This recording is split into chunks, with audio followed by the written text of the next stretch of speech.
সুনির্দিষ্ট লক্ষ্যমাত্রা যে সবাইকে যদি এমপ্লয়মেন্ট দিতে পারতাম সেটা সুনির্দিষ্ট, বাট কতটুকু পসিবল হবে জানি না। বাট আমি বিভিন্ন এই যে কলকারখানার ইপিজেডের মালিকদের সঙ্গে নীলফামারীর কথা বলেছি এবং তারা ভেরি মাচ ইন্টারেস্টেড।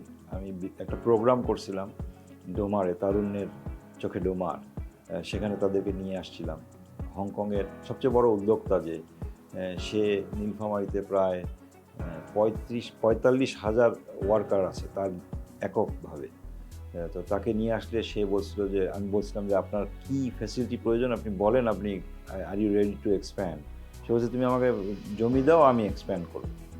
সো এইটা একজন। এছাড়া দেশীয় উদ্যোক্তাদেরকে নিয়ে গেছিলাম, তারা they want to set up industries. আমাদের দেশে জানেন যে জমি খুব স্কেয়ার্স, একসঙ্গে অনেক জমি পাওয়া খুবই ডিফিকাল্ট। নীলফামারীতে জমি আর জমি শুধু দেখবেন খালি পড়ে আছে, ইনফ্রাস্ট্রাকচারের অভাব। সো আমরা শিল্প বিপ্লব না হলে তো একটা এলাকাকে উন্নয়ন করা সম্ভব না। সো সেটাই আমার উদ্যোগ হবে ইনশাআল্লাহ। আমি মনে করি যতদূর সম্ভব আমরা বেকারত্ব দূর করবো।